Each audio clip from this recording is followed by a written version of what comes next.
Muito obrigada, senhor presidente. Bom dia a todos e todas, a quem nos acompanha de casa. Peço a palavra, senhor Eu presidente. já falei isso em diversos momentos, mas eu acho que sempre que a gente vai falar de Universidade Federal na nossa região, na região Nordeste, a gente precisa falar que Universidade Federal é sinônimo de desenvolvimento científico, de desenvolvimento econômico, é sinônimo de uma entrada qualificada no mercado de trabalho, principalmente para uma juventude que hoje em dia ocupa o espaço da terceirização, o espaço da precarização da indústria 4.0, de uma indústria uberizada.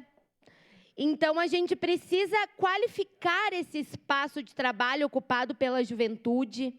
E uma universidade vem de encontro a isso, uma universidade pública, gratuita, de qualidade, com desenvolvimento científico, que invista nisso. Então, é importantíssimo para a nossa região a gente pensar e se mobilizar em direção a isso. E existe uma mobilização em curso, diversas ações, reuniões, conversas estão sendo realizadas. Então, a nossa Câmara de Vereadores, pela importância que a nossa cidade tem nessa discussão, não pode se furtar desse assunto. Não se furtou em outros momentos, não deixou de fazer em outros momentos e não deixará de fazer agora. A gente já travou essa luta, como bem dito pelo vereador Rafael Bueno, e eu acho que a gente não pode deixar de fazer parte dessa mobilização nesse momento. Já foi expressado pelo governo federal que ele tem como prioridade a expansão das universidades públicas. Então, eu acho que é um momento oportuno para nós, enquanto sociedade civil, nos mobilizarmos para mostrar a importância de, então, nós termos uma universidade pública, uma universidade federal, aqui na nossa região, mas ele se mostra simpático, o governo federal se mostra simpático a essa ideia de nós termos, mas apenas a simpatia, a ideia não basta.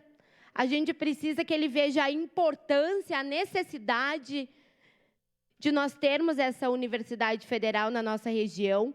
Mas, para isso acontecer, a gente precisa de mobilização popular, a gente precisa de engajamento nesta luta, nesta pauta, uma pauta que já foi construída a muitas mãos e que continuará sendo construída de maneira coletiva. Mas, para isso acontecer, a gente precisa estar organizado em diversas frentes, em diversos setores, e um deles, eu acredito, ser a Câmara de Vereadores. Por isso que eu reforço que a frente parlamentar ela vai de encontro a uma mobilização que poderá, sim, acarretar em uma importante vitória para os trabalhadores, para a juventude, para a mãe empregada doméstica que verá o seu filho e a sua filha com o diploma na mão, podendo ter um emprego digno de qualidade, um Brasil voltando a sorrir novamente, com universidade pública, com universidade federal na nossa região, na região Nordeste do nosso estado. Então, a gente espera, acho que os 10 vereadores que assinaram esse requerimento esperam que essa proposta ela seja aprovada, que essa frente parlamentar ela seja aprovada, que a gente tenha um bom andamento de trabalho nesta Câmara de Vereadores, que o trabalho ele ande bem em todas as outras frentes que estão acontecendo em âmbito federal, em âmbito estadual, com os nossos deputados, e que a gente consiga alcançar o êxito dessa pauta que é tão importante para o desenvolvimento da nossa região. Muito obrigada.